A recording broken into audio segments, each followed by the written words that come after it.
Boa noite, vamos começar? Então, eu vou mostrar para vocês o que eu preparei. Qualquer coisa, vocês me falem aí no som, tá? Eu não vou olhar mais o chat ali. Então, o que eu preparei para hoje, como eu estava falando, né, eu vou só finalizar a questão das oscilações não lineares, né, que a gente estava comentando já há duas aulas, né, revisando há duas aulas. A gente viu alguns osciladores não lineares, que a gente fez em detalhe na semana passada, o pêndulo plano e também o oscilador de Duffin, né? Analisamos meio qualitativamente, né? Não muito detalhe. Hoje eu vou finalizar a questão dos osciladores não lineares, mostrando para vocês qual é o outro oscilador não linear que em geral é tratado na disciplina, que é o oscilador de Van der Pol, né? Aqui no Van der Pol eu vou ter um termo dissipativo, além da força restauradora, né? E depois, claro, a gente vai entrar no campos de força central. A gente vai com calma, né? Primeiro eu vou definir interação de dois corpos, quais a definição de massa reduzida do sistema, e depois, até o final da aula, eu vou enunciar, né? Mostrar para vocês quais as quantidades que são conservadas, né? Que é o momento linear, a energia mecânica, claro, e o momento angular, né, da partícula. Todas essas quantidades são conservadas, e a gente vai, na próxima aula, analisar a questão da dinâmica, né? A cada tipo de força central. A gente vai fazer alguns exemplos, né, de forças centrais para analisar a dinâmica particularmente. Mas hoje a gente vai só entender de maneira geral as interações tipo central, né? Certo? Bom, só para finalizar então a questão dos osciladores não lineares, só fazendo uma revisão bem rapidinha, né? Na aula passada a gente viu dois, né? A gente viu primeiro o pêndulo plano. O que é o pêndulo plano? Basicamente é uma haste, né? Sem massa, de tamanho L. Numa das extremidades dela está uma massa M, e na outra extremidade eu tenho o eixo de rotação, né? Ou seja, eu posso fazer rotação, né, em torno desse eixo de rotação. A condição inicial é o ângulo θ0, né, o ângulo de partida. Até na aula passada a gente analisou as várias possibilidades, né, os tamanhos de θ0, as consequências para o movimento. O que a gente viu na aula passada basicamente foi como é que os ângulos, né, variam com o tempo. Lembrando que os ângulos aqui no pêndulo plano, eles são medidos a partir da vertical aqui, né, e na posição de mais baixa trajetória da partícula, né, a gente está associando com o mínimo do potencial. O que a gente mostrou na aula passada é que o período do pêndulo plano, né, no caso geral, né, para qualquer tipo de ângulo, lembrando que o ângulo aqui está restrito, θ0, né, está restrito entre zero, aqui embaixo, né, até π, né, que é lá em cima, né. Inclusive π, mais ou menos π, é um ponto de equilíbrio instável, né, que se eu deixar ele em repouso ali, qualquer perturbação vai fazer com que ele comece o movimento, né.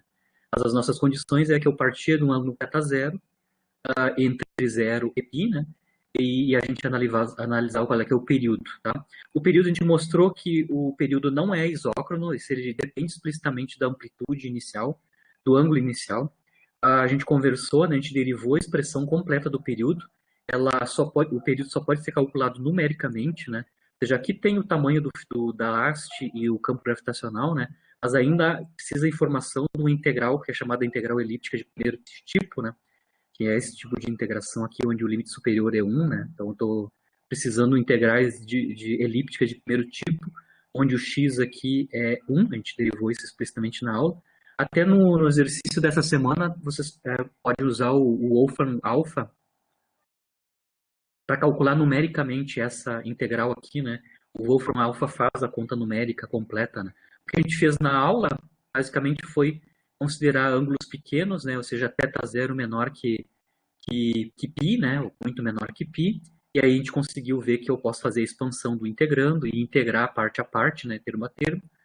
Se a gente for fazer por indução, né? Qual é que é a expressão do período usando série, né? Se a série é convergente. Tem esta cara aqui, claro, a gente fez termo a termo, a gente foi até o terceiro, quarto termo, né? E no final da aula, daquela aula sobre o pêndulo plano, a gente escreveu explicitamente o período em termos do ângulo θ0 até quarta ordem θ0. A gente viu que se o θ0 for pequenininho, muito menor que 1 radiano, basicamente o primeiro termo é o dominante, e a gente tem o período isócrono, como é usual para osciladores, né, com pequenas amplitudes, né, que não depende do θ0. Agora, se o θ0 começa a crescer, né, começa a ficar grande, aí sim, explicitamente o período depende da condição inicial θ0, né? E a gente mostrou como é que é essa dependência por séries, né? A gente vê aqui que as séries em θ zero são todas de ordem par, né? A gente mostrou segunda ordem, quarta ordem, vai ter a sexta ordem e assim por diante, né? Se o θ está muito próximo do π, né? Essa série tem que ser estendida a muitos termos, né? Para garantir convergência dela, né? Mas tá como exercício vocês fazerem a conta completa, né? Usando o Wolfram Alpha para calcular numericamente, né? A integração completa e não por série. Inclusive dá para comparar os dois casos, né? Qual é que é a diferença, né, de usar a nossa aproximação até quarta ordem no caso completo. A gente analisou também no caso do pêndulo plano, a gente viu como é que é o espaço de fase, né? Como é ângulo, né? O espaço de fase aqui é θ ponto, velocidade angular versus θ, né? A gente mostrou que tem 3 pontos aí que são importantes, né? 3 ângulos importantes. O ângulo principal é o θ igual a zero, né? θ zero igual a zero, ou θ igual a zero, né? É o ponto de equilíbrio estável, né? Isso é usual, esse é o mínimo do potencial, né? O mínimo do potencial gravitacional em termos do ângulo tem zero, né? Em ângulo zero. E a gente tem outros dois pontos que é mais ou menos π, né? Onde, como eu estava falando para vocês, a vareta está lá em cima, né? É um ponto de equilíbrio instável, né? Então, pequenas oscilações, se eu parto do repouso em π, vai começar um movimento, né? A gente mostrou que as curvas fechadas, né, caminhos fechados, caminhos de fase fechado, o diagrama de fase do pêndulo plano, tem uma curva específica, né, que separa caminhos abertos de caminhos fechados, ou seja, sistemas que têm um período definido e aqueles que não têm período definido, que não tem, ou seja, que não vão voltar para o ponto de equilíbrio estável, né? Que é a curva separatriz, isso ocorre quando o θ zero, né, é mais ou menos π. A gente mostrou que a curva separatriz, né, que separa curvas fechadas e abertas no espaço de fase do pêndulo plano, tem essa forma, é cossenoidal, né? E aqui tá eu fiz esquematicamente, né, só algumas curvas, alguns caminhos de fase, mas aqui está um desenho bem bonito, onde tem todos os vários conjuntos, né, de caminhos possíveis, né, no plano de fase do pêndulo plano, como a gente viu dentro aqui da separatriz, da curva separatriz, que é cossenoidal, né? Aqui ela está representada para essas curvas senoidais em azul aqui, tá? Então a gente tem separatrizes em azul que corresponde a esta condição inicial, né? Mais ou menos π. Se a energia mecânica é menor que o máximo da potencial, a gente tem caminhos fechados, né? São esses ovinhos aqui, esses caminhos fechados tipo elípticos aqui no caminho de fase. Então, energias mecânicas menores e o máximo do potencial gravitacional, a gente tem caminhos de fase fechados, a gente tem o limite no π, né, mais ou menos π, que são essas curvas em azul. Se a energia mecânica é maior que o máximo da energia potencial, né, que vale 2 mgl, né, aí a gente está com caminhos de fase que são abertos, ou seja, eles não vão ter pontos de retorno, né, todos esses aqui têm pontos de retorno, mas quando eu estou com energia mecânica muito alta, né, os caminhos de fase são basicamente caminhos abertos aqui, né? Que são essas linhas em vermelho aqui, bem bonito a representação dos 3 tipos de movimento, né? Os que são fechados e os abertos para os caminhos de fase para o pêndulo plano, né? Para as diversas condições iniciais. Aqui também eu deixei para vocês, eu acho que aqui eu não vou conseguir abrir aqui, são vídeos, tá? São vídeos para como é que fica o movimento específico do plano, né, do pêndulo plano, para alguns ângulos chave, tá? Inclusive o 0, sobre 2, etc, etc. Né? São 7 ângulos diferentes aqui em que está simulando o movimento do pêndulo plano, que são essas varetinhas aqui, e também qual é que é o caminho de fase, especificamente. Aqui dá mais ou menos para ver, está bem apagadinho, mas aqui tem várias condições de ângulo, onde os caminhos de fase são abertos, e aqui já os 2 últimos já são correspondentes a caminhos de fase que são abertos já, tá? Então, até os 5 aqui são caminhos fechados e correspondem a essas linhas que estão aqui no plano de fase. A gente também analisou o oscilador de Duffin, né? Aqui está a equação de Duffin, equação diferencial de Duffin, né? Especificamente, se eu estou com movimento de translação, a equação de Duffin, o oscilador de Duffin, nada mais é que um oscilador livre, porque aqui está o termo de derivada segunda, que é a aceleração, né? O termo linear, que é o termo restaurador usual linear, né, de força elástica, e aqui ele tem uma correção. Então, aqui basicamente a equação de Duffin seria um oscilador livre com uma força restauradora que tem potência cúbica além da linear, né? A gente já analisou exemplos físicos disso, né? Por exemplo, as duas molinhas esticadas, quando a gente tensiona ela para horizontal, na horizontal, né? O movimento correspondente tem uma força efetiva que é basicamente desse tipo, né? Uma força restauradora que é cúbica, né? Claro que quanto mais intenso vai ser a força, o termo cúbico vai depender dos parâmetros que estão aqui, que é o epsilon e o alfa, né? Aqui o epsilon é positivo e o alfa pode ter sinais, né? Mas basicamente representa um pêndulo, um oscilador livre com uma força restauradora que é cúbica, né? Onde o primeiro termo dominante é o termo linear. Eu mostrei na aula passada, né, que o pêndulo plano para ângulos não tão pequenos, né, onde eu vou até terceira ordem em θ, né, eu mostrei para vocês que a gente consegue, partindo da equação original do pêndulo plano até terceira ordem no ângulo, né, depois de mudanças de variáveis, a gente consegue mostrar que ela corresponde a uma equação de Duffy, onde o alfa é menos um sexto, né. E a gente mostrou qual é que é a cara dos caminhos de fase, assim, de maneira geral, né. Vão ter caminhos fechados para certas condições iniciais, depois a gente vai ter caminhos abertos, como é o caso do pêndulo plano, né. Todos os casos que eu mostrei na aula passada não eram forçados, né, eram pêndulos ou osciladores sem força externa, a gente não está forçando, né. Mas vocês podem analisar qual é que é a resposta desses sistemas não lineares quando a gente introduz forças externas. Como eu não tenho tempo aqui, inclusive nem está na ementa, né? Se eu colocar forças externas nesses tipos de pêndulos ou osciladores não lineares, né, eu vou ter um tipo de caos determinista, ou seja, o resultado, né, a resposta às forças externas quando eu estou com sistemas não lineares, forçados, né, é muito dependente, fortemente dependente das condições iniciais. A gente muda um pouquinho a condição inicial e o resultado, né, a resposta do sistema é completamente diferente, né. Isso se chama caos determinista, né. Se vocês seguirem os livros, principalmente o Merriam, né, Ort Merriam, ele faz toda uma análise sobre caos determinista e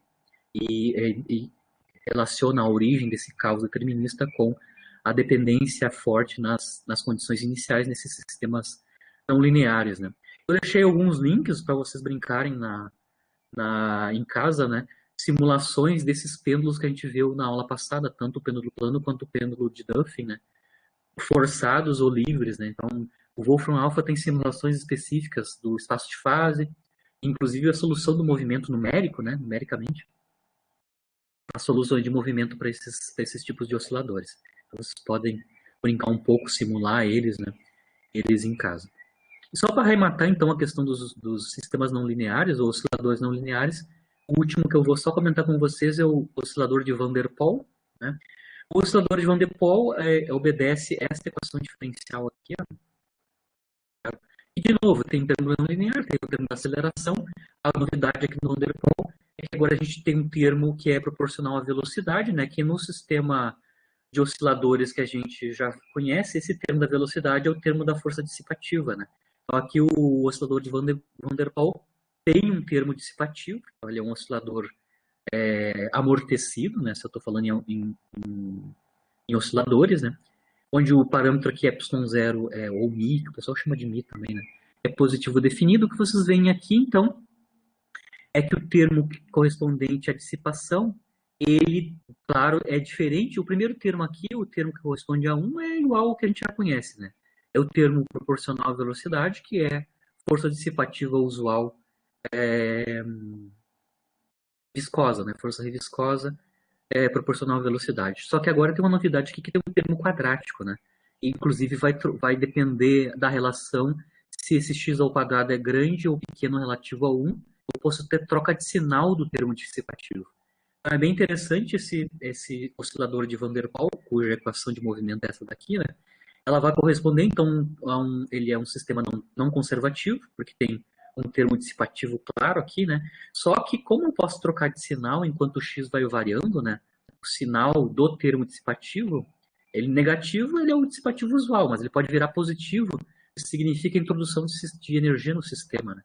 Então, o oscilador de Van der Pol, ele representa um sistema então não conservativo, por causa do termo dissipativo, E a energia, então, é adicionada e subtraída, né, do sistema de maneira autônoma, tá? Automaticamente.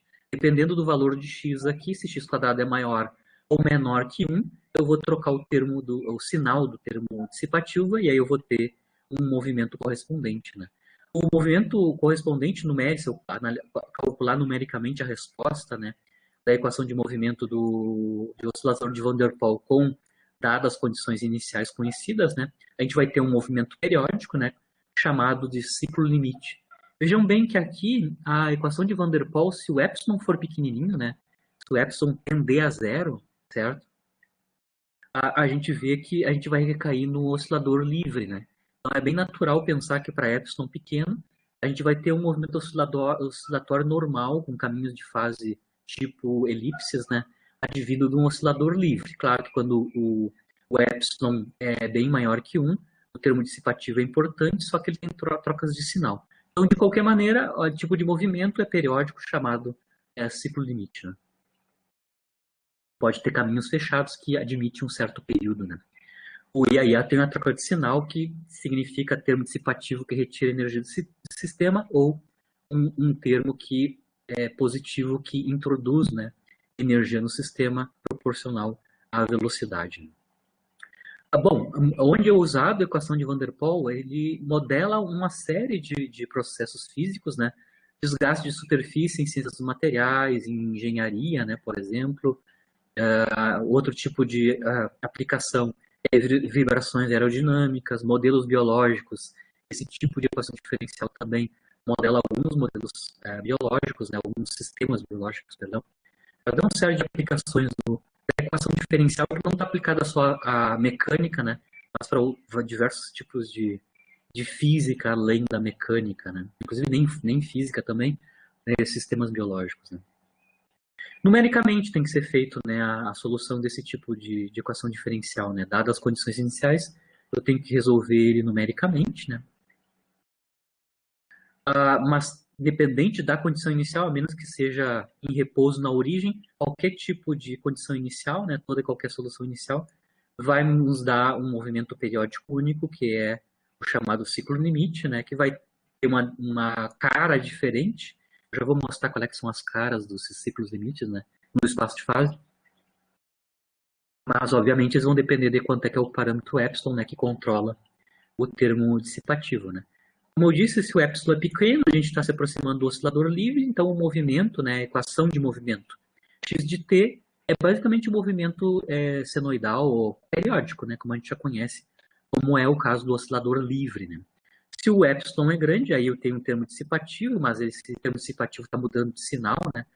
O que eu vou ter é ainda um movimento oscilatório, mas é chamado de oscilação de relaxação, né, onde a cara da posição versus tempo deixa de ser sinusoidal, né, cossenoidal ou senoidal, continua a ser tipo periódico, mas só que a função que controla a periodicidade é uma função tipo passo ou Heaviside que a gente aprendeu algumas aulas atrás, né? Então deixa de ser sinoidal ou cossenoidal para ser tipo função passo, tá? Mas isso, claro, depende de quanto é que é o valor do epsilon, se ele é pequeno ou grande, né? Lembrando que o epsilon controla o termo dissipativo, né?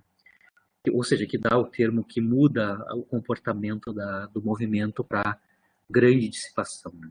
Claro que quando a gente vai para zero, o epsilon a gente recobre o oscilador livre normal, né? Sem amortecimento, né? Como é que é resolvido numericamente, né? É basicamente usando para caminho de fase, claro, né? Aqui é muito difícil em calcular explicitamente a posição versus tempo, como eu disse, é só numérico, né? Em geral, o que o pessoal faz é a análise qualitativa do movimento a partir do espaço de fase. A resolução numérica para o espaço de fase é exatamente como a gente fez no pêndulo de Duffy na aula passada, né? Então, eu tomo a equação diferencial, que é uma equação diferencial de segunda ordem, e torno ela um sistema de duas equações de primeira ordem, né? Então, se introduz uma nova variável, que é a variável y, que nada mais é que a velocidade, né?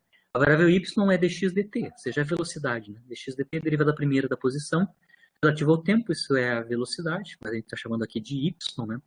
E depois, se eu substituir essa variável nova y na equação diferencial o original eu vou ter uma equação de primeira ordem em y, ou seja, em primeira ordem em x ponto, e aí a gente resolve numericamente esse sistema de equações diferenciais de primeira ordem. Na aula passada, no sistema de Duffin, a gente consegue explicitamente, analiticamente, obter as curvas do caminho de fase, né? As curvas correspondentes aos caminhos de fase, né? Aqui no caso do Van der Pol, não, só é possível numericamente. Eu até posso fazer separação de variável, né?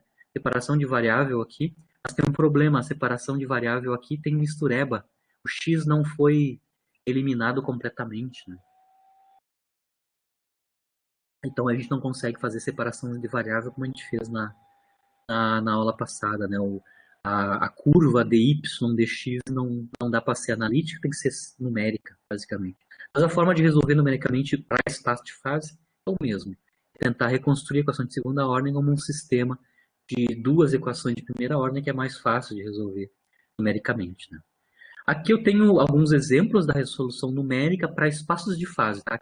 Aqui na esquerda é espaço de fase mesmo, tá? Vários espaços de fase, ou seja, vários caminhos de fase para o oscilador de Van der Pol. Aqui para vários épsilons, tá? Aqui está escrito mi, mas mi é épsilon para nós, tá? Aqui na nossa aula, mi aqui vai corresponder a nosso parâmetro épsilon.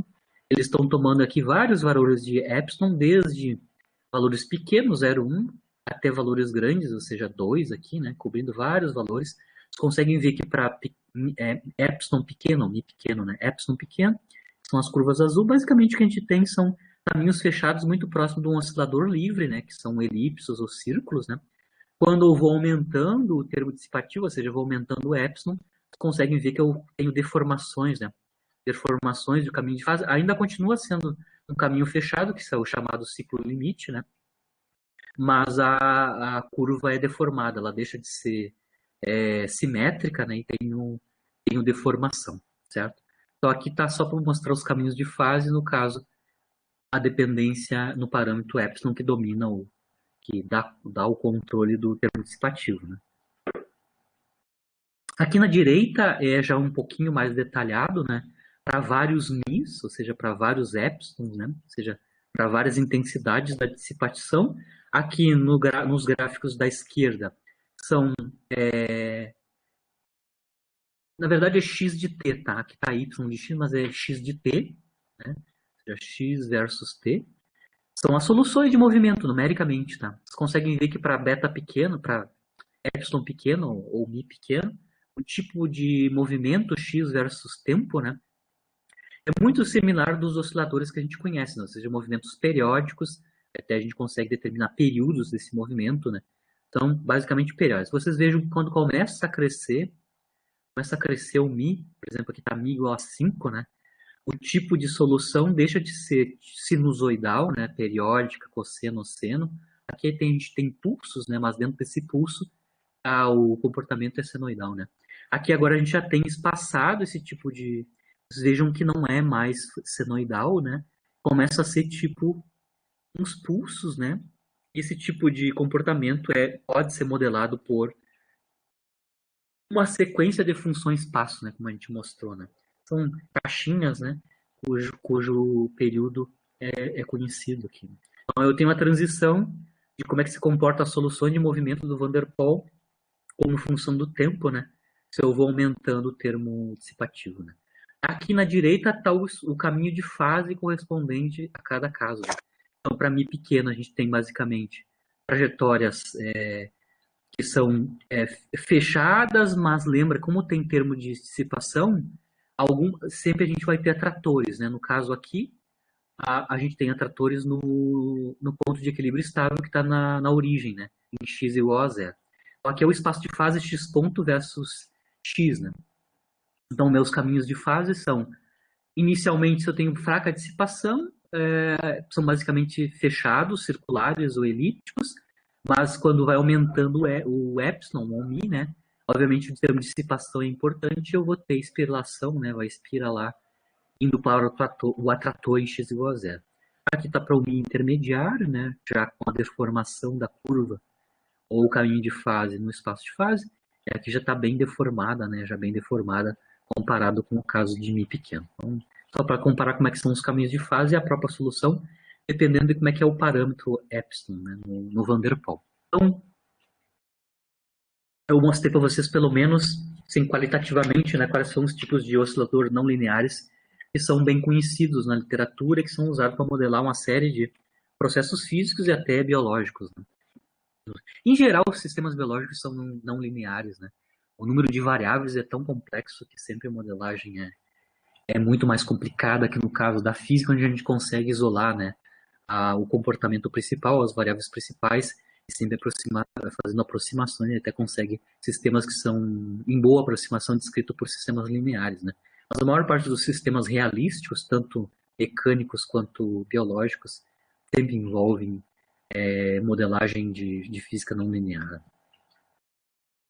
Aqui até vocês podem simular também, tem um link aqui para simular esse tipo de oscilador, esses espaços de fase e a solução lá no Wolfram Alpha. Ele tem simuladores específicos para esses tipos de osciladores. Tá? Então, com isso eu encerro a questão das oscilações, né? A gente viu lineares e não lineares, bem em detalhes, né? Agora a gente vai para a próxima área, como o William está falando, a gente vai então para a grande área de forças centrais, né? Basicamente, então, a gente vai ver o que são forças centrais e quais as quantidades-chave que são conservadas, né? Então, o que são forças centrais? São interações entre dois corpos, né? Basicamente. E o tipo de força de interação entre essas duas partículas, né? Entre esses dois corpos, né? As forças do par, reação, ação e reação na terceira lei de Newton são tal que o par, ação e reação está na linha, né? A direção e o sentido dessas forças do par está na linha que conecta as duas partículas que estão interagindo, os dois corpos que estão interagindo, né? O centro desses dois corpos, né? Então, basicamente, isso é a definição de força central, né? As forças de interação estão sobre a linha que conecta os dois objetos interagindo via força central, né? Em geral, então, são sistemas de interação entre dois corpos. A gente tem sim, a ação e reação, né? Bom, exemplos típicos de força central você já conhece, né? Força gravitacional entre duas, ou seja, a lei da gravitação universal newtoniana, né? De interação gravitacional entre dois corpos, força coulombiana repulsiva, eletrostática, né? Repulsiva ou atrativa. Bom, você tem até a força elástica, a lei de Hooke, ela também é um tipo de força central, né? Depende da posição, mas é a posição radial, né? Então, todos esses tipos de força que eu estou comentando são forças centrais, né? As forças de interação estão sob a linha que conecta as duas partículas interagentes, né? Força gravitacional, força eletrostática entre dois corpos, força elástica, e outros tipos de força são tipo central, né? Como a gente está fazendo dinâmica de dois corpos, né? Necessariamente a gente vai ter que, para descrever a dinâmica de dois corpos interagindo via forças centrais, né? A gente teria que designar, então, as soluções de movimento, os vetores de posição das duas partículas, né, que eu estou chamando de R1 e R2, vetor posição da partícula 1, vetor posição da partícula 2, necessariamente a gente tem que enunciar, caso 3D, né, 6 quantidades, que são as três componentes da posição 1 e as três componentes do vetor posição da partícula 2, né. Na verdade, se a gente quer fazer mesmo a dinâmica no espaço de fase, a gente tem que designar, então, 12 quantidades, né, 6 para cada uma, né? São as três componentes da posição e as três componentes do momento, da velocidade. Isso descreve a dinâmica da partícula no espaço de fase. Mas aqui, do ponto de vista das posições, precisaria os dois setores de posição de cada uma dessas partículas. Eu posso, ao invés de descrever a dinâmica em termos das posições das duas partículas, a gente pode também tentar descrever a dinâmica a partir da posição do centro de massa, né? Como eu tenho duas partículas, eu sou capaz de usar a definição da posição do centro de massa, que eu estou chamando de Rzão vetor, né? Então, o Rzão aqui é o vetor posição do centro de massa. Então, a gente pode descrever a dinâmica, não em termos de R1 e R2, mas em termos da posição do centro de massa e da posição relativa de uma partícula relativa à outra, né? A posição relativa, basicamente, é a diferença do vetor posição da partícula 1 menos o vetor posição da partícula 2. Isso eu já vou mostrar graficamente, né? Isso dá um vetor que relaciona, né, que dá a distância relativa entre uma partícula e outra. Então eu posso tentar descrever a dinâmica em termos desses dois vetores, vetor posição do centro de massa e posição relativa das duas partículas, né? Aqui está explicitamente o cálculo, né, como eu estou com duas partículas, então é um sistema discreto, né, de duas partículas, eu posso calcular explicitamente o vetor posição, né, do centro de massa, está aqui, né? No numerador aqui eu tenho o produto das massas vezes as posições de cada uma das partículas, né, M1, R1 mais M2, R2, e aqui embaixo eu tenho a massa total do sistema, né, a soma das duas massas M1 e M2, e aqui a definição, como eu falei para vocês, do vetor posição relativa, né. Então eu também posso descrever o sistema em termos desses dois vetores aqui, ao invés do R1 e do R2, né. Aqui eu só fiz para vocês qual é a relação entre R1 e R2, lembrando aqui que é um sistema de duas equações de duas variáveis, né, que é R1 e R2, né? Então, resolvendo esse sistema, eu posso escrever o R1 e o R2 em termos do R grande, né, e do vetor posição relativa. Então, é fácil de resolver esse sistema e escrever R1 e R2, as posições das partículas, né, em termos da posição do centro de massa e da posição relativa. Aqui está mais fácil de ver graficamente, né? Só que eu tenho um sistema de referência inercial, que eu chamo de SIRI, né? Sistema de referência inercial, que é onde as leis de Newton valem, né? Pode ser descritas corretamente, né? A gente tem uma origem nesse sistema de coordenadas, né? Então, aqui é a minha origem O desse sistema de coordenadas. Aqui estão as duas partículas, né? A partícula de massa 1, massa M1, partícula de massa M2, os rótulos. Bom, eu tenho as posições medidas a partir, claro, desse sistema de referência, a partir da origem desse sistema de referência, né? Que está a posição R1, vetor posição R2, localização das posições das duas partículas nesse sistema, né? E também eu estou mostrando aqui o vetor posição do centro de massa. Por exemplo, aqui eu estou colocando o centro de massa mais próximo da partícula M2, ou seja, a partícula M2 aqui no meu desenho não é o caso simétrico, né? Tem mais massa na partícula M2 que na partícula M1, né? Então, o centro de massa pode estar em qualquer lugar entre essas duas partículas, vai dependendo do valor específico das massas, né?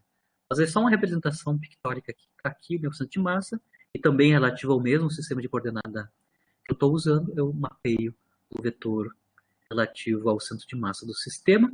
E aqui, tá em pretinho, né, tá o vetor R, que é o vetor posição relativa, né, das duas partículas. Conseguem ver que o vetor R1 menos R2 é o vetor que parte da massa M2 e chega na M1. Então, ele mapeia as posições da massa M1 a partir da massa M2, certo?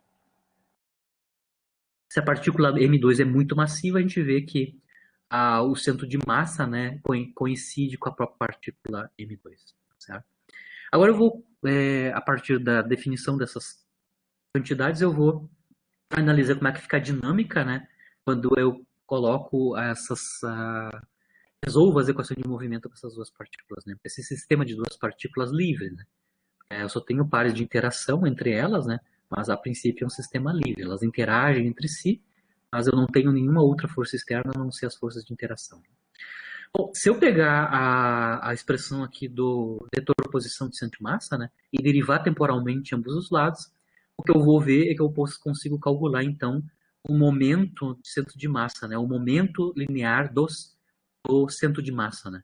Então, eu consigo mostrar, derivando dos dois lados temporalmente, a definição da posição de centro de massa. Eu vou mostrar que M1 mais M2, que é a massa total do sistema, né, é igual ao Rzão ponto, ou seja, a velocidade do centro de massa, né? A derivada temporal do Rzão, da posição do centro de massa, é a velocidade do centro de massa. Então, tenho massa total vezes velocidade do centro de massa, é o momento linear do centro de massa do sistema. O que sobrou do outro lado são, vocês conseguem ver, né? Eu tomo as derivadas temporais em R1 e R2. Basicamente, eu tenho a massa vezes velocidade dessas partículas, e isso é a soma dos momentos lineares individuais das duas partículas do sistema. Então, o momento linear do sistema, do centro de massa do sistema, é basicamente a soma dos momentos lineares das partículas individuais. Então, P aqui é o momento linear do centro de massa, certo? Que basicamente já escreve como a soma dos momentos lineares individuais das partículas. A gente vai mostrar aqui explicitamente, só usando a terceira lei de Newton, né, que o momento linear do centro de massa é uma quantidade conservada. Por quê? Lembra que da segunda lei, né, ali eu só tenho pares ação e reação, ou seja, a força sobre F1 é igual à força sobre F2, a única diferença é a troca de sinal, né, eu tenho um par ação-reação via terceira lei de Newton, né. Se eu tenho um par ação-reação, F1 é a partícula sobre F1, sobre a partícula 1, F2 é a força sobre a partícula F2, ou seja, as forças são iguais em módulo e contrárias em direção e sentido, né? Eu consigo escrever a partir da segunda lei a relação com os momentos, né? Lembrando que cada uma dessas forças pode ser escrita em termos da taxa de variação temporal dos respectivos momentos, né? Momento da partícula 1, momento da partícula 2. Com isso, eu consigo mostrar que a taxa de variação temporal do vetor soma dos momentos, né? Se eu passar para a esquerda, essa derivada temporal aqui do momento da partícula 2, eu consigo mostrar que a taxa de variação temporal da soma dos momentos, né? Das partículas 1 e 2 é zero, na verdade, vetor nulo aqui, né? Então, isso significa que o vetor soma P1 mais P2 é um vetor constante, ou seja, é uma quantidade conservada, mas, acabei de mostrar ali em cima, né? O vetor soma P1 mais P2 nada mais é que o momento linear do centro de massa. Então, o momento linear do centro de massa é uma quantidade conservada, ou seja, ele é uma constante no tempo, né? E significa que o momento linear é um vetor constante, significa que a velocidade do centro de massa para esse sistema de duas partículas livres interagindo por forças para ação e reação está em movimento retilíneo, né, uniforme, ou em repouso. Então, o centro de massa, né, a velocidade do centro de massa é velocidade uniforme, certo? Porque o momento linear, claro, é conservado, ele é um vetor constante, né? Então, relativo àquele sistema de referência, a velocidade, ou o momento do centro de massa, é um vetor constante, né? Eu posso, a partir das equações individuais de movimento da partícula 1 e da partícula 2, ambas obedecem, claro, à segunda lei de Newton, né? Massa de cada uma delas multiplicado pelas suas acelerações, que estão escritas compactamente como R2 pontos, né? R1 e R2 pontos, né? A aceleração da partícula 1 e da partícula 2, igual às suas forças, né? A força que está atuando em cada uma das partículas, mas claro que essas duas forças formam um par ação e reação, né? Que obedece à terceira lei de Newton, né? Então aqui eu tenho a segunda equação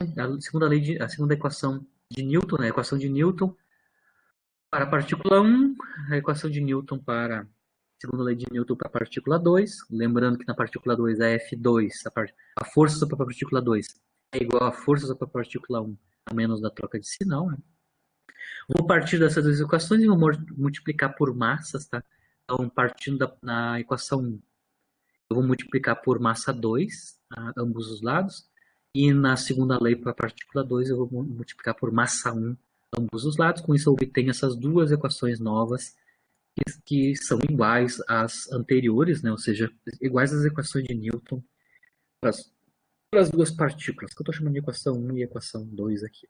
Basicamente é a segunda lei, a menos das massas que eu multipliquei. Se eu fizer a subtração, por exemplo, dessa equação, da segunda equação pela primeira equação, né? Na esquerda aqui eu vou ter, são fatores comuns, M1 vezes M2, né?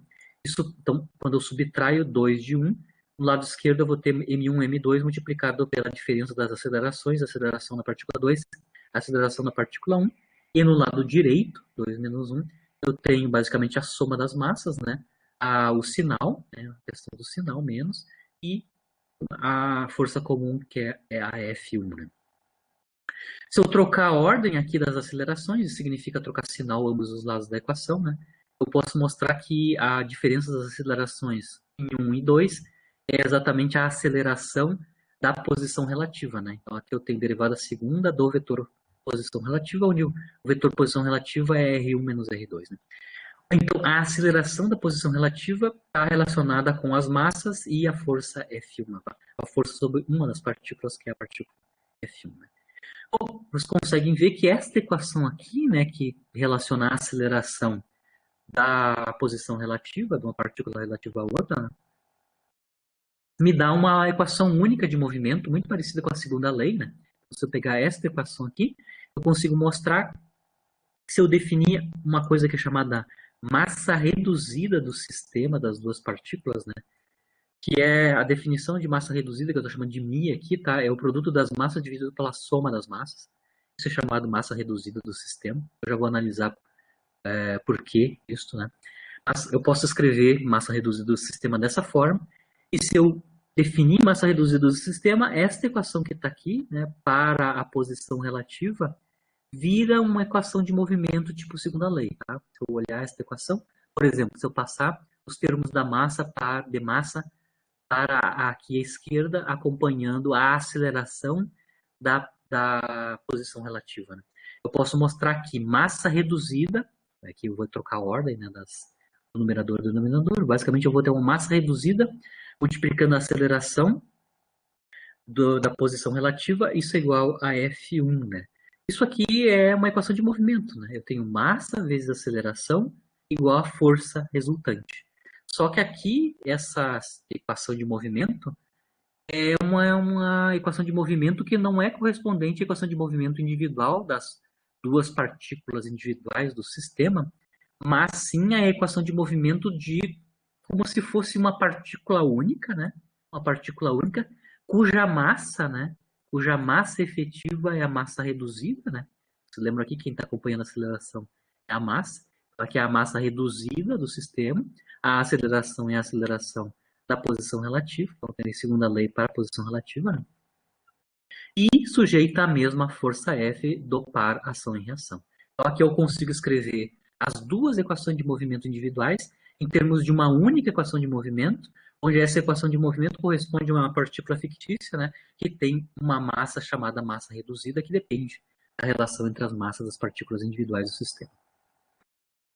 Então, aqui, quando eu for fazer a dinâmica de forças centrais, eu já não vou considerar mais as duas partículas individualmente e vou analisar a dinâmica como sendo a dinâmica da tal da massa reduzida. Então, eu vou calcular toda a dinâmica do movimento a partir desta equação de movimento, onde o movimento é de uma partícula, né, que está com posição R, ou seja, com posição relativa, né, do sistema, e uma massa reduzida chamada μ. Né?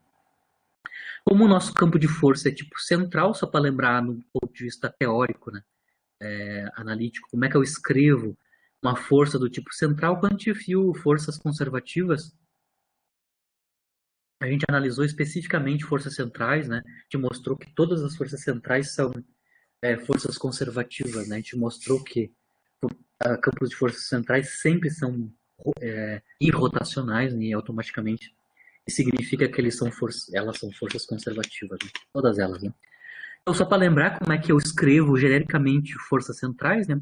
A magnitude dessas forças basicamente só depende do módulo da distância radial entre a fonte e a partícula de prova, né, sujeita a esse campo de força central. Ou seja, a intensidade da força central é desse tipo, né, uma função f apenas não é das coordenadas x, y, z, mas sim só da distância radial, né?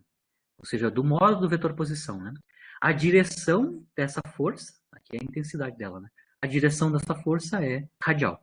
Aqui eu estou escrevendo o versor, né, unitário, ou seja, o vetor unitário versor, na direção radial, que é o R chapéu, né, que basicamente é esta criatura aqui, né, é 1 sobre módulo de R vezes o vetor posição. Então, esse aqui é a cara específica, né, de campos de forças centrais. São radiais na direção e sentido, e as suas intensidades dependem apenas do módulo do vetor posição, ou seja, da distância radial, desde a origem desse sistema de coordenadas até onde está localizado a partícula que está sujeita a esse campo de força central. A gente chama de partícula de prova. Então, essa é a cara da dinâmica das leis de força que a gente vai analisar agora. Então, a F1 é esse tipo de força aqui. Né? Aqui está explícito, né? Então, a dinâmica para forças centrais é essa. A dinâmica para massa reduzida é esta aqui. No lado direito, então, eu já coloquei a expressão, né, da força tipo central. Né? Aqui, só para analisar casos limites da massa reduzida, né, da expressão da massa reduzida, se uma das partículas for muito mais massiva que a outra, né, aqui, por exemplo, eu vou considerar que a massa M2 é muito mais massiva que a M1, né, só para dar exemplos em que isso acontece, né, exemplos físicos que a gente já já viu na vida, né, na física básica, né, interação gravitacional Sol-planeta, interação gravitacional partículas de prova Terra, ou seja, a gente tem a fonte, né, a partícula fonte do campo gravitacional, no caso aqui, é muito mais massivo que a partícula de prova. Também, por exemplo, se eu estou no átomo de hidrogênio, a interação entre o próton e o elétron é colombiano atrativo, né? Então tem um tipo de força central e uma das partículas, que é o núcleo, né, que é o próton, é muito mais massivo que a partícula de prova, que é o elétron, né? Só para ver as ordens de grandeza, o próton tem 2.000 vezes mais massa do que o elétron, né? Então a gente tem uma série de sistemas físicos onde a massa de uma das partículas do sistema, de duas partículas interagindo via força central, é muito maior que a outra, né? Neste caso aí, né, claro, se uma das massas concentra a maior parte da massa total do sistema, é para perto dela que vai ser puxado o centro de massa, né? Por definição de centro de massa. O sistema de duas partículas, eu posso calcular qual é que é o limite da massa reduzida no caso, onde uma das partículas, por exemplo, a M2 é muito maior que a outra, né? Ou seja, eu vou tomar a expressão da massa reduzida e tomar M1 muito maior perdão, M2 muito maior que M1, né? Significa que eu vou ter, nesse caso, esse limite, a massa reduzida valendo o produto das massas dividido pela massa M2, que é a massa maior, né? Você consegue ver que eu tenho um cancelamento da massa M2, e basicamente eu tenho a massa M1. O resultado é aqui, essa análise de limite, né? Que se uma das partículas é muito mais massiva que a outra, a massa reduzida do sistema basicamente é a massa da partícula mais leve, né?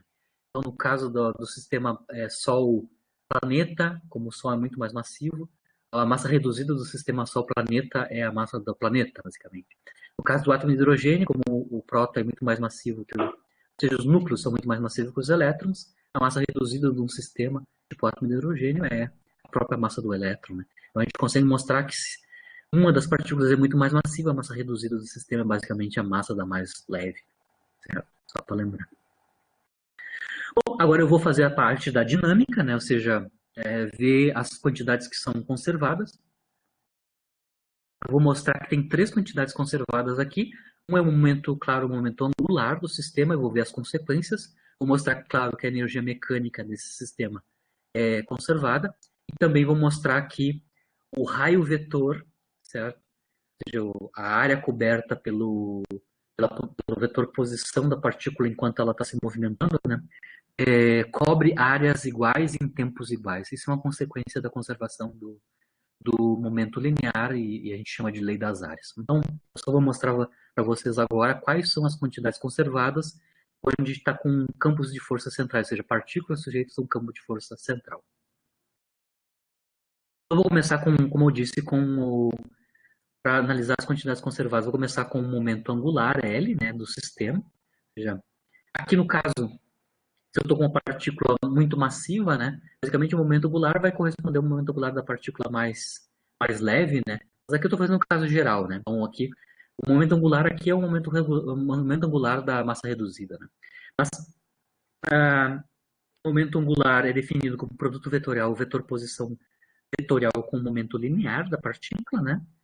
Se eu quero saber como é que em condições o momento angular, perdão, é conservado, eu preciso saber como se comporta a taxa de variação temporal dele, né? Então, o que eu vou calcular agora, a partir da definição de momento angular, né, L, eu vou calcular então quanto é que é a taxa de variação temporal do momento angular, isso é o L ponto, né, o vetor L ponto.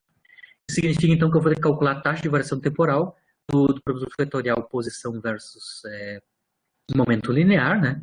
Como é um produto aqui, né? Eu tenho então a derivada do produto, então derivo o primeiro, que é a vetor posição, mantenho o segundo, que é o momento linear, mais mantenho o primeiro, que é a vetor posição, vezes o produto vetorial, derivada da segunda quantidade, que é o momento linear.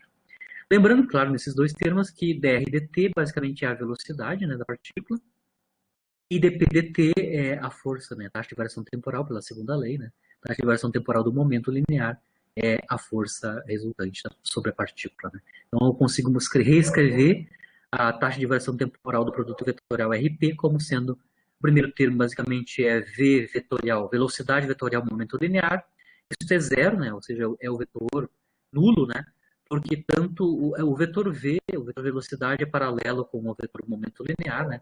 Porque o momento linear é proporcional à velocidade, é m vezes v, m é um escalar, né? Então p é um vetor proporcional a v. Então se eu tenho produto escalar de dois vetores paralelos, né? Eu tenho produto vetorial zero. Então o segundo termo é que vai me dar a taxa de variação temporal do momento linear, que é r vetor f, né? Esse segundo termo aqui. R vetorial F a gente já sabe, antigamente a gente já fez isso ó, no início do semestre, né? A gente identificou que R vetor F é a definição de torque, né? Torque líquido, né? A taxa de variação temporal de L é basicamente o torque líquido sobre a partícula, né? Mas aqui eu não vou falar em torque, eu vou falar explicitamente em termos da cara da força, né? A força é central, então aqui eu vou escrever explicitamente a expressão do vetor força como sendo força central, então a intensidade desse campo de força depende só do módulo de R, né? E aponta na direção sentido radial, né? Que é o versor R-chapéu. Como f de R e R são escalares, eu posso tirar para fora aqui do produto vetorial que eu vou ter que fazer. E o produto vetorial que eu vou ter que fazer aqui no segundo termo é R vetor R, ou seja, o produto vetorial de dois vetores iguais, né, exatamente iguais. Seja, o produto vetorial do vetor posição vezes ele mesmo, né, vetorial com ele mesmo. Isso, de novo, me dá um vetor nulo. Então, aqui explicitamente para forças centrais, a gente mostra explicitamente que a taxa de variação temporal do momento linear, perdão, angular, né, taxa de variação temporal do momento angular L, é um vetor nulo. Isso significa que o L não varia no tempo, né? Ou seja, o vetor momento angular é um vetor constante, é uma quantidade conservada aqui para campos de forças centrais. Então, a primeira quantidade que eu consigo mostrar explicitamente que é conservada quando a gente está analisando forças centrais a atração de força central é momento angular. O momento angular é conservado e o vetor momento angular é um vetor constante. Significa que ele vai ter sempre o mesmo módulo, sempre a mesma direção e mesmo sentido. É um vetor estático, né? Ele sempre está apontando na mesma direção e sentido. Isso tem uma consequência para o movimento da partícula sujeito a um campo de força central. Como lembra da definição, né, de produto vetorial, a interpretação geométrica, né? Num produto vetorial, se eu estou multiplicando vetorialmente dois vetores, esses dois vetores no produto vetorial são automaticamente, ao mesmo tempo, né, simultaneamente perpendiculares ao vetor produto vetorial, né? Significa que o vetor posição simultaneamente, o vetor posição e o vetor momento linear, ou velocidade, né, são perpendiculares ao vetor momento angular. Mas, se o vetor momento angular está fixo e o R, ou seja, posição e momento, sempre vão ser perpendiculares ao L, isso vai, como consequência, me dar que a trajetória da partícula vai estar fixa num plano. Tá? Aqui tem um desenho, né? Eu tenho o vetor momento angular L, e ele está fixo, ele é um vetor fixo, né? E o R e o V, na verdade o P, né? Tem que ser sempre perpendicular, né, ao L, significa que tanto a velocidade quanto a posição da partícula estão num mesmo plano, né? Estão presas num mesmo plano perpendicular a R. Por definição de momento angular, né, ou seja, que R e V tem que ser perpendicular ao mesmo tempo a L, e o fato que o vetor momento angular é um vetor constante. O N-chapéu aqui é o vetor unitário na direção do E. Então, o momento angular define um plano, né? Define um plano onde a trajetória da partícula vai ter que se desenvolver, né? Então, todas as trajetórias das partículas sujeitas ao campo central, né, campo de força central, são desenvolvidas num plano que é perpendicular ao momento angular L. Certo? Vejam bem, se eu tenho um movimento num plano, né, e o campo de força só depende do módulo de R, ou seja, só depende da distância radial, né, interessante quando eu for descrever, escolher um sistema de coordenada para descrever um tipo de movimento assim, né, claro que está óbvio para nós que o sistema de coordenadas interessante, adequado a esse tipo de dinâmica, né, o movimento de um plano, onde a gente tem uma simetria para a força, né, a força depende explicitamente só do módulo da distância radial, né?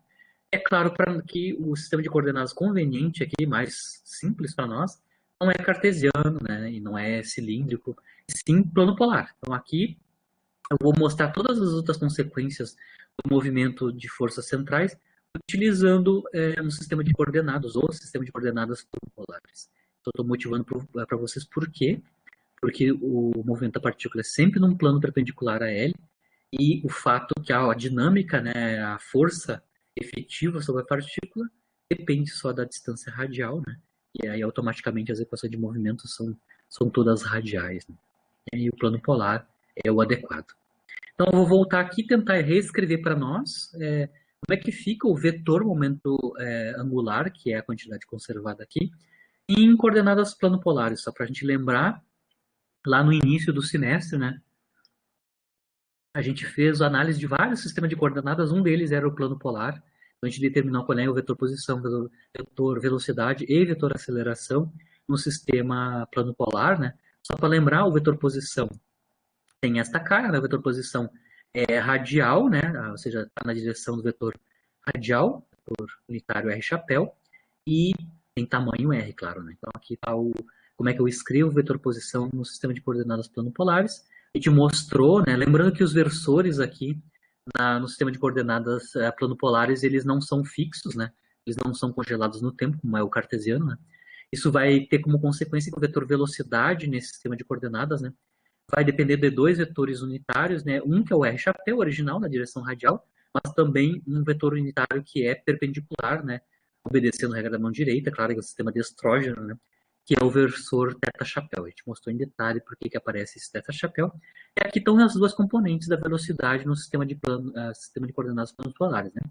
A velocidade radial é o r ponto, é a velocidade componente angular, né, é o r vezes θ ponto. Θ ponto é a velocidade angular, né? Então a gente sabe quem são as componentes radiais e angulares do vetor velocidade no sistema de coordenadas planopolares. Com isso, se eu já sei a velocidade e sei a posição escritos no sistema planopolar, aí eu posso já escrever explicitamente o vetor momento angular, é o produto vetorial R com T, onde T é m vezes v, né? Aqui explicitamente. Ou seja, eu vou ter que fazer este produto vetorial, né? R vetorial V, ou M vezes V, que é o momento, né? Ou seja, vai sobreviver só os produtos vetoriais RR e θ, né? Os mistos, como esses versores são ortonormais, né? Eles têm módulo 1 e são perpendiculares entre si, né? Então, o que resta aqui, basicamente, basicamente só sobra o produto vetorial R chapéu versus vetorial θ chapéu, né? Os outros vão se cancelar, né? R se cancela, R θ se mantém, então o único que vai sobrar aqui explicitamente no produto vetorial, R com θ chapéu, é o R θ chapéu, né? Então, com módulo, né? Com módulo, ou seja, a intensidade é M R2, eu tenho este M, aqui este M, este R com este R daqui da R2 e a velocidade angular θ chapéu, θ ponto, né, que está aqui. Então, o vetor momento angular no sistema de planos polares, né, tem esta intensidade, mr2 θ ponto, ou seja, mr2 velocidade angular, e aponta na direção deste vetor unitário, que é o vetor unitário perpendicular ao vetor versor unitário R e θ. Então, basicamente a direção desse vetor versor N chapéu aqui, tá? O vetor unitário R vetor θ ponto, θ chapéu, é esse vetor unitário aqui, o N chapéu. Então, basicamente, a gente tem a escrita completa do vetor momento angular no sistema plano polar, tá? Aqui tem a intensidade e a direção e sentido. N chapéu, direção e sentido, e intensidade mr2 θ ponto. Lembrando que isso é um vetor constante, né, no tempo. Certo. Para ele ser um vetor constante, claro, eu tenho que ter uma combinação clara entre o produto R, que é a distância radial, enquanto a partícula está se movimentando, vezes o produto, ou vezes a velocidade angular. Isso deve ser tal que na dinâmica do movimento da partícula, este produto sempre dê o mesmo valor, claro, né? Como L é uma quantidade conservada, este produto aqui tem que sempre dar o mesmo valor. Isso significa que a distância radial e a velocidade angular para uma partícula sujeita a um campo de força central, não são quantidades independentes, né? Elas estão conectadas, né? De maneira que este produto dê sempre o mesmo valor, né? Esse produto R2 θ tem que ser uma constante. Basicamente é isso aqui que eu estou escrevendo, né?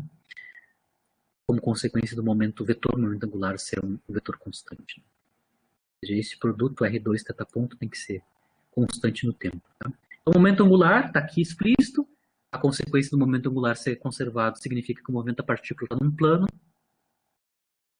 E o sistema de coordenadas conveniente, claro, é o plano polar.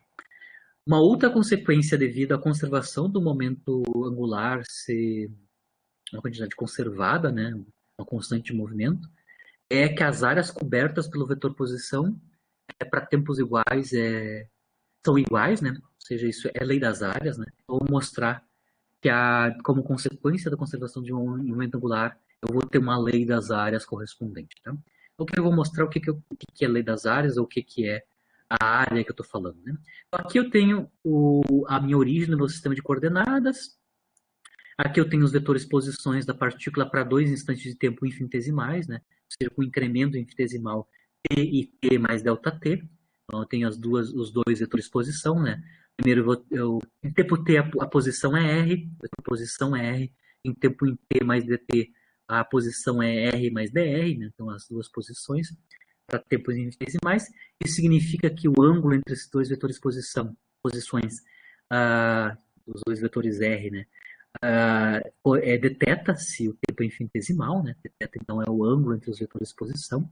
Basicamente, se o tempo é pequeno, esses dois vetores de posição têm quase o mesmo tamanho, né? Que é proporcional a R, né? Então, basicamente, é quase R os dois vetores, o tamanho desses dois vetores, se o deslocamento angular for infinitesimal. Se isso for verdade, né? Se os tamanhos forem parecidos, basicamente o que eu tenho aqui como movimento da partícula, trajetória da partícula aqui, é basicamente um arco de círculo, né? Um arco de círculo de tamanho dl, né? Lembrando que da definição de arco de círculo eu consigo relacionar o arco de círculo dl, né? Ou o ângulo infinitesimal dθ e o raio desse círculo correspondente a esse arco de círculo dl, né?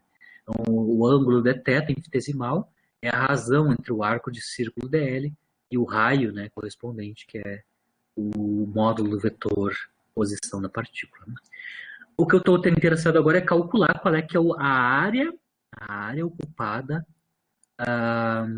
pelos vetores posição, né, para um deslocamento angular infinitesimal ou claro, correspondente a um movimento temporal, né, um incremento temporal infinitesimal para a partícula. Né? Eu quero calcular esta área aqui eu mostrei um zoom disto, né? Para incrementos infinitesimais, basicamente para calcular a área, boa aproximação, basicamente o que a gente tem aqui é a área de um triângulo, acho que é isósceles, né? Tem dois lados que são iguais, né? Dois lados iguais, de tamanho R. A gente tem uma base que basicamente é o tamanho do arco de círculo, né? Que esse arco de círculo para distâncias muito pequenas aqui basicamente é linear. Né? Então, basicamente a área correspondente aqui infinitesimal é a área desse triângulo isósceles, só que eu posso aproximar a área ds. Então, ds é a área coberta pelo raio vetor. Raio vetor é o vetor posição. Tá? Raio vetor é o vetor posição. Então, a área coberta pelo vetor posição para tempos infinitesimais aqui, basicamente é o meio base vezes a altura. A base é o arco de círculo, né, o dl, e vezes a altura. Basicamente a altura aqui é o raio, né, o raio do vetor, o tamanho do vetor posição que eu chamei de r, né. Então é dl vezes r, um meio, isso dá a área correspondente ao raio vetor quando ele tem deslocamentos infinitesimais, tanto temporais quanto angulares. Certo? Aqui eu vou substituir a relação entre dl e os incrementos, ou seja, os ângulos infinitesimais de θ, né? Então, vou substituir dl é r de θ, aqui, justamente. Então, ds pode ser escrito como um meio r2 de θ. Então, as áreas cobertas infinitesimais são proporcionais às coberturas angulares, né? Lembrando que r aqui no infinitesimal, esse r é basicamente uma constante. Né? Se eu tomar a taxa de variação temporal de ambos os lados, né, dessa equação aqui, eu tenho que a taxa de variação temporal das áreas cobertas pelo raio vetor, que é o S, né, basicamente está associada com a taxa de variação temporal dos ângulos, θ, né, θ dt, né. A constante de proporcionalidade aqui é o R quadrado, né, claro. Lembrando que dθ dt basicamente é a velocidade angular, θ ponto, né, então ds dt, ou seja, a taxa de variação temporal das áreas cobertas pelo raio vetor, que é o vetor posição, né, é proporcional ao produto R2 θ ponto. Vejam bem que R2 θ ponto, aqui na lei de conservação, né, acabei de mostrar que R2 θ ponto, como o L é conservado, isso vale L sobre M, né, que é uma constante do movimento. Né. Então aqui eu posso reescrever R2 θ ponto em termos do momento angular a menos da massa. Né. Então, como eu sei que L é M R2 θ ponto, R2 θ ponto é L sobre M, né? Então eu consigo escrever a taxa de variação temporal do raio vetor, das áreas cobertas pelo raio vetor, como sendo uma constante, que é basicamente a razão do momento angular, do módulo do momento angular, que é conservado, constante, né? Pela massa da partícula. Então aqui eu tenho ds dt é igual a L sobre 2m, que é uma constante, né, por conservação do momento angular. Isso significa que o ds dt é uma constante, ou seja, o S é independente do tempo, né? Independente do tempo. Isso significa que se eu integrar ambos os lados temporais, né? E aí, obviamente, quando eu integro ambos os lados, eu vou ter áreas cobertas para tempos iguais, né? Isso automaticamente mostra, como o ds dt é uma constante, que o raio vetor, né, cobre áreas iguais se eu tiver tempos iguais de movimento.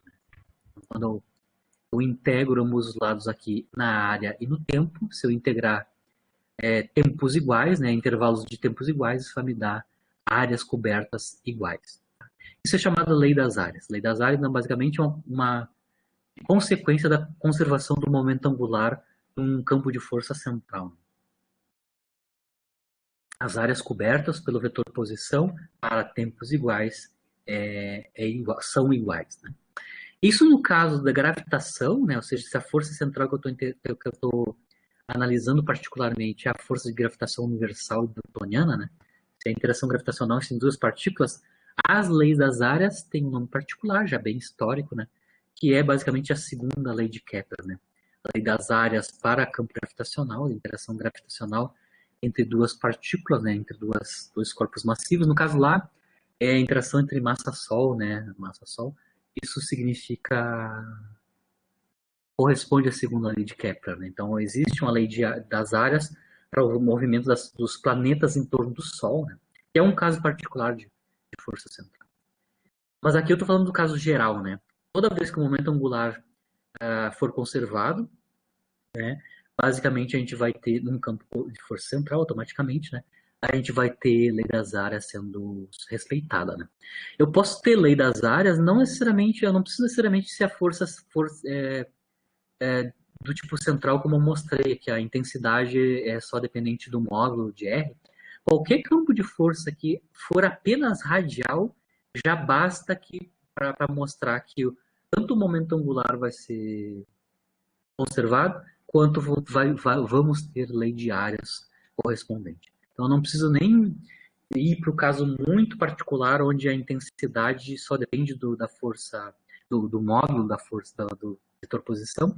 Basta que a força sobre a partícula seja apenas radial, mas a dependência da intensidade pode depender das coordenadas individuais, não só do R, né?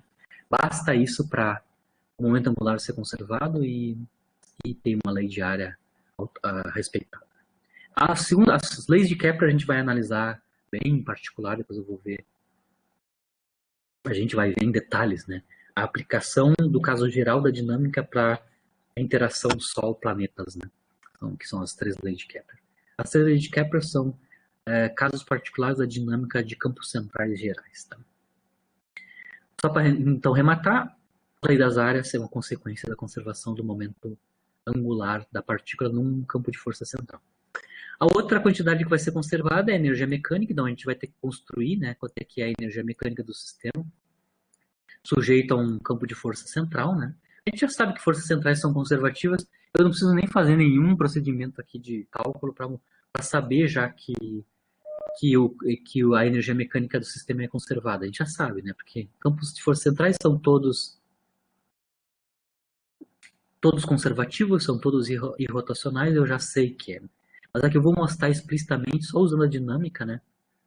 Que a conservação do momento angular mostra que realmente a energia mecânica é conservada. Para isso, lembrando que eu construir a energia mecânica, eu preciso escrever a energia cinética e potencial. Claro que aqui eu estou usando sistema de coordenadas planopolares, né? Então eu vou ter que calcular a energia cinética e potencial no sistema de coordenadas planopolares. Né? Vamos começar então com a energia cinética, né?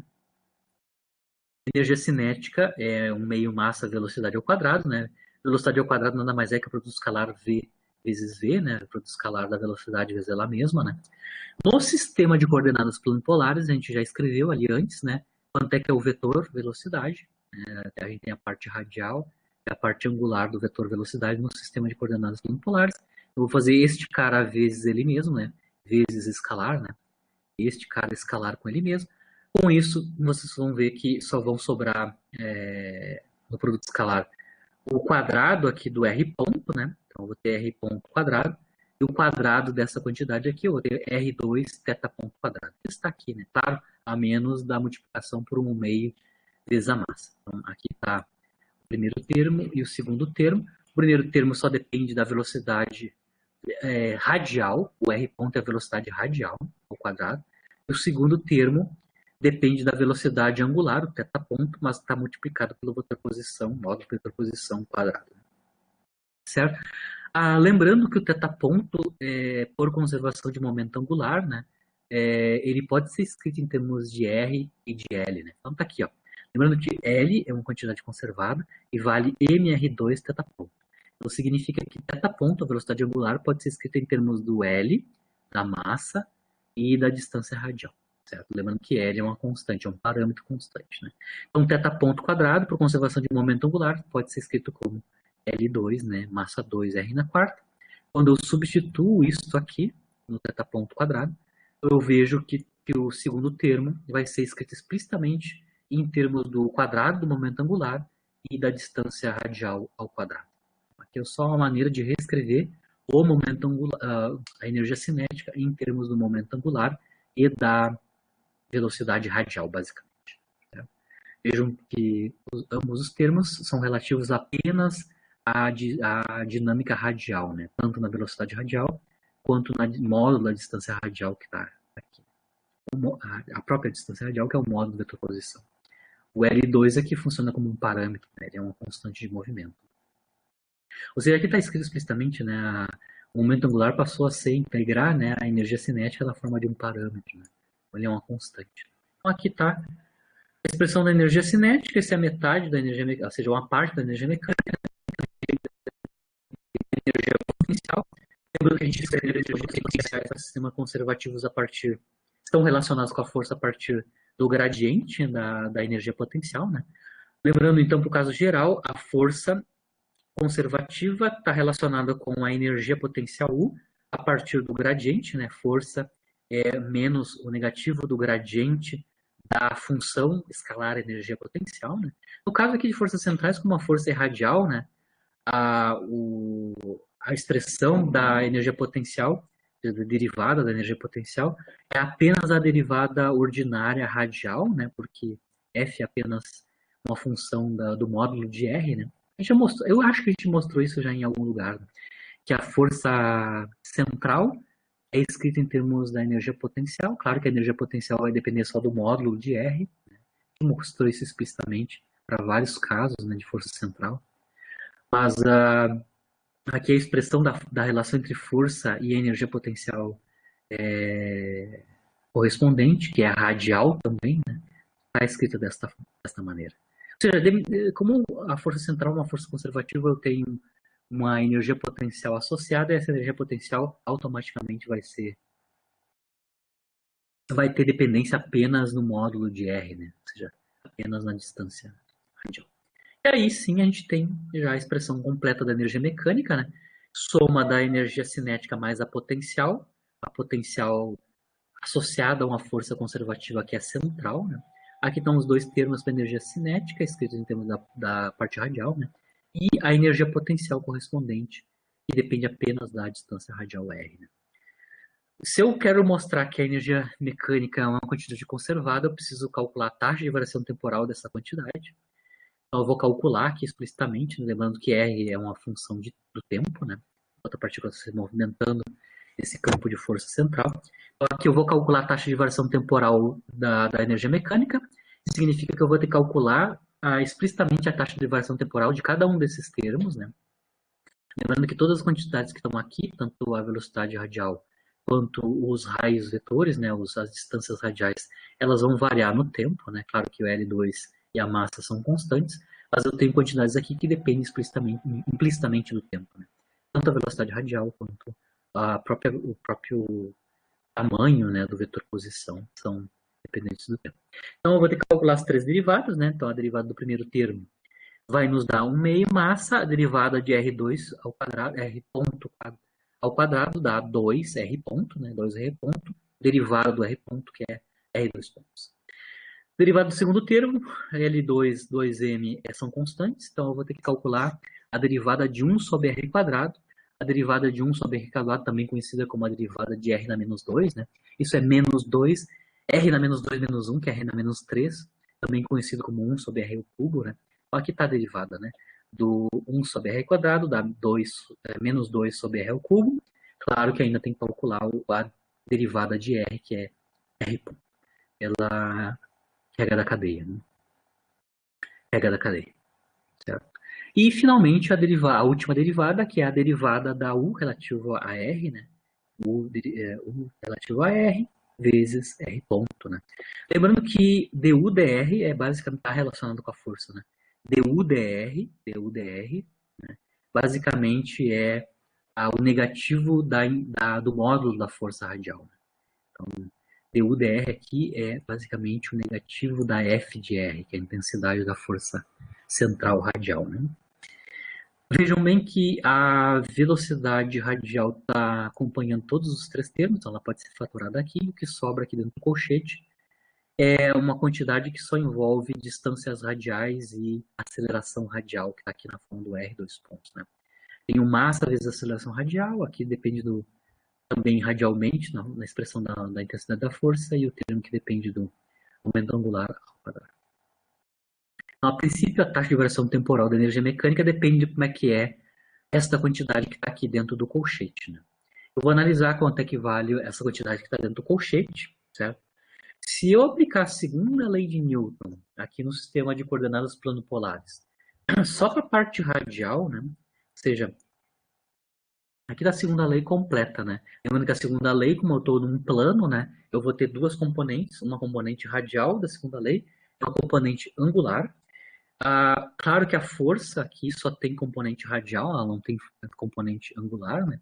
Então aqui eu estou aplicando diretamente a segunda lei para a parte radial, né?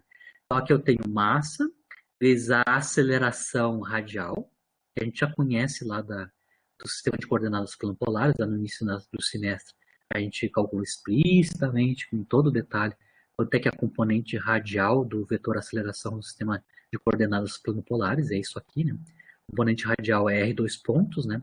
Que é a aceleração radial, menos R θ ponto quadrado, onde θ é a velocidade angular, né? Isso é igual a componente radial da força resultante. No caso, como é força central, a força central já é apenas radial, né? E tem intensidade F de R. Muito bem. Se eu abrir os dois termos aqui do lado esquerdo, da segunda lei aplicada à parte radial, eu mostro aqui na esquerda que isso aqui é massa vezes aceleração radial, menos massa vezes R, θ ponto quadrado, mas lembrando que θ ponto quadrado, aqui em cima, né?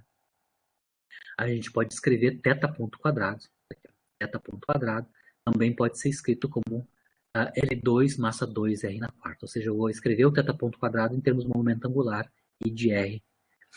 E veamos aqui, voltamos aqui. Então, esse segundo termo, que depende do θ ponto quadrado, substituindo o θ ponto quadrado aqui, né? Eu vejo que o termo da esquerda, os termos da esquerda ficam com esta forma. Massa vezes aceleração radial menos o quadrado do momento angular dividido por massa vezes distância radial ao cubo igual a F de R, que é o que está na direita aqui. F de R, lembrando, é a intensidade da força central. Só depende da distância radial. Vejam bem, então, que eu mostrei, usando a segunda lei parte radial, que esta quantidade aqui é igual à força resultante, ou seja, a força radial. Se eu voltar aqui, vocês olharem aqui na expressão da taxa de variação temporal da energia mecânica, o que está aqui dentro do colchete, basicamente, os primeiros dois termos aqui, ó, é o que eu obtive aqui a partir da parte radial da segunda lei. Tá? Esses dois primeiros termos aqui, nada mais são que a própria F de R. Então está claro que o que está aqui dentro do colchete, usando a segunda lei parte radial, o que está dentro do colchete é zero, identicamente nulo, né? Tem F de R menos F de R, isso é zero para qualquer velocidade radial. Então aqui eu consigo mostrar explicitamente, mas eu já sabia de antemão, né? Que explicitamente a taxa de variação temporal da energia mecânica é zero. Isso significa que a energia mecânica não varia no tempo, ou seja, não é uma quantidade conservada, né? Aqui eu só estou mostrando formalmente que a EMEC é uma quantidade conservada, mas do ponto de vista da dinâmica, mas a gente já conhecia, já sabia esse resultado do fato que a força central, todas elas são forças conservativas. Mas a EMEC é conservada além do momento angular. Então já tem duas quantidades conservadas, EMEC e energia mecânica e momento angular, né? Lembrando aqui que na expressão da energia mecânica, tem a princípio três termos, né? Vocês conseguem ver que o único termo que envolve velocidades, que é a velocidade radial apenas, aqui não é a velocidade da partícula, não é o v quadrado, tá? O primeiro termo aqui na expressão da EMEC é a energia cinética radial, parte radial. E aqui eu só tenho a velocidade radial, tá? É o R. E tem dois outros termos, um que é o potencial realístico, né, associado à força central, mas eu tenho um segundo termo que também depende de R, inclusive ele é divergente para R tendendo a zero, né? Depois a gente vai analisar que esse termo divergente aqui, que cai com 1 sobre R quadrado, para nós, a gente vai denominar ele um termo que é centrípeto, tá? Centrípeto. Porque quando eu vou para R tendendo a zero, eu tenho uma divergência na expressão da EMEC aqui explicitamente. Né? Mas a gente vai tratar isso explicitamente. Mas você consegue ver que aqui eu só tenho velocidade radial e dois outros termos da EMEC que dependem explicitamente só de R, porque L quadrado é uma constante. Esses dois termos aqui eu vou combinar e chamar de uma energia potencial efetiva. Tá? Eu tenho a energia potencial real, que é a U de R, mas esse termo que eu estou chamando de termo centrífugo, tá? Centrífugo, que é basicamente o que cai com 1 sobre R quadrado. Vou combinar esses dois como uma energia potencial efetiva. Então, eu vou definir aqui energia potencial efetiva para um sistema sujeito a forças centrais, né? Então, a energia potencial efetiva, que é só dependente da distância radial, é a soma do termo proporcional ao momento angular conservado e a própria energia potencial real, né, do campo central. Por isso eu dou uma simplificada aqui na expressão da EMEC, né? A energia mecânica é a energia cinética radial, ou seja, 1 meio m velocidade radial ao quadrado, e depois eu tenho uma energia potencial efetiva que combina o termo centrífugo e o potencial real central. Certo? Eu posso, a partir daí, sabendo que a EMEC é uma constante, como a gente fez lá no caso dimensional, né? Aqui no caso 3D, aqui a gente está no caso 3D, né? Então, é movimento em plano. Né? Na verdade é um movimento 2D aqui, né? Mas no caso 1D a gente mostrou, né? Que se eu tenho uma conservação da EMEC, eu consigo fazer toda a análise qualitativa, e até quantitativa, até posso conseguir obter analiticamente as equações de movimento, né? Só usando o fato que a EMEC é conservada. O ponto de partida é isolar a velocidade, só que aqui, claro, é a velocidade radial ao quadrado, né? E a velocidade radial ao quadrado, ela é dada basicamente em termos entre a diferença da EMEC, que é uma constante, né? E o valor da energia potencial, que agora aqui é a energia potencial efetiva, tá? Que combina esses dois termos. Um deles, inclusive, é divergente para E tendendo a zero. Mas se eu sei qual é que é a diferença entre a EMEC e a energia potencial efetiva, para esse meu potencial central, né? Eu consigo obter toda a dinâmica, ou seja, como é que se comportam o módulo do vetor posição, que é o R, né, como função do tempo. A gente pode fazer isso explicitamente como a gente fez nos casos unidimensionais, né, nas aulas lá de conservação de EMEC.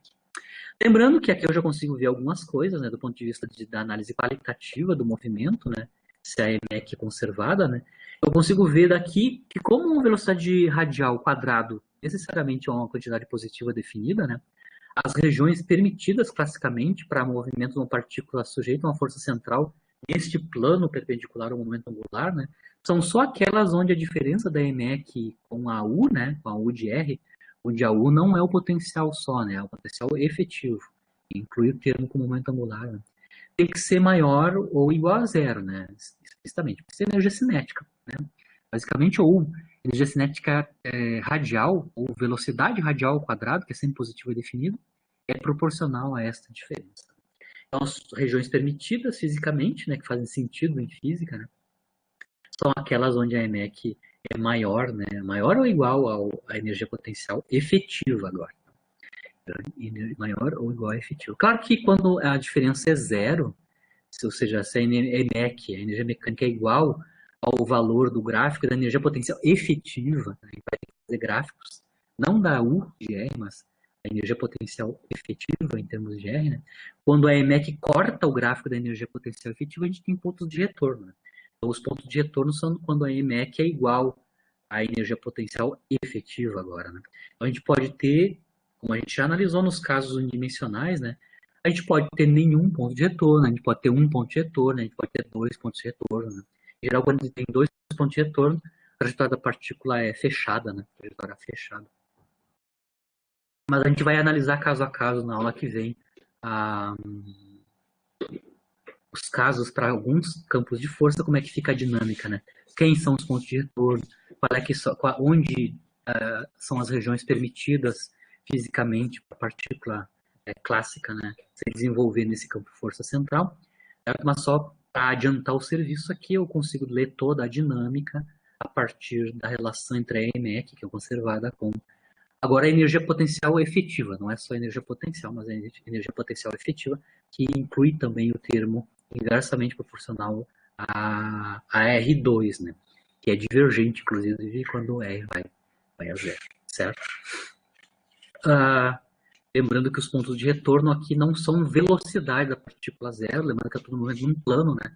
Os pontos de retorno aqui em R, né, quando eu estou E igual a U de efetiva, né?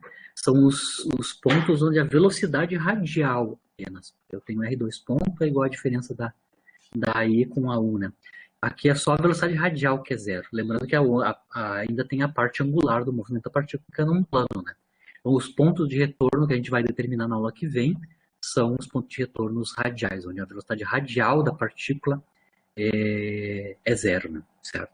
Então, a gente vai ver os lugares onde a partícula vai radialmente ficar em velocidade radial nula e depois voltar ao seu movimento radial, né? No plano, né? Certo? Então, que eu vou encerrar por aqui a aula de hoje. Na aula que vem, então, a gente vai analisar explicitamente para alguns campos de força centrais, que a gente conhece bem, né? O campo gravitacional, o campo eletrostático, tanto repulsivo quanto atrativo, o potencial elástico, né? Em 3D, como a gente fez, né? Que basicamente é o oscilador isotrópico, né? Bidimensional. Né? A gente vai ver todos esses campos de força específicos e vamos analisar todas as dinâmicas do movimento, ou seja, onde é que vão ser as regiões permitidas de movimento, onde estão localizados os pontos de retorno, quantos tem, e assim por diante. Em detalhe, na próxima aula, certo? Então, na aula que vem, a gente vai analisar a partir do gráfico da energia potencial efetiva, a gente vai analisar como é que fica a dinâmica do movimento de uma partícula num campo central específico. E são os que a gente tem interesse, né? A gente quer fazer gravitação, então a gente vai ver força central gravitacional, depois a gente vai ver eletrostático, que é do interesse nosso também para átomos, né? Átomo a gente modela como interação de elétrons com os núcleos. Força elástica é importante, né? Lembrando que sempre a gente pode aproximar as proximidades de um ponto de equilíbrio estável, a gente pode sempre aproximar qualquer tipo de potencial como sendo o potencial elástico nas proximidades, né, as proximidades de um campo de força, de um ponto de equilíbrio estável, né? É importante entender como é que funciona a dinâmica da força central elástica, né? Certo? Continuamos na aula que vem, na quinta, então a gente vai fazer análise específica do movimento. Fica aberto a perguntas, questionamentos, se alguém tem alguma questão. Já está lá no Moodle a aula de hoje, certo? Talvez até coloque algum resumo no PDF final, mas a princípio a aula até aqui já está no Moodle. Para quem vai, boa noite. É quinta-feira nós continuamos Forças Centrais. A gente vai levar muito tempo, que eu gasto umas 3 semanas explicitamente só trabalhando a questão das Forças Centrais. Tem bastante coisa para fazer explicitamente. Tá? 2, 3 semanas, começando hoje com Forças Centrais. Certo? Boa noite para quem fica, até quinta. Boa semana.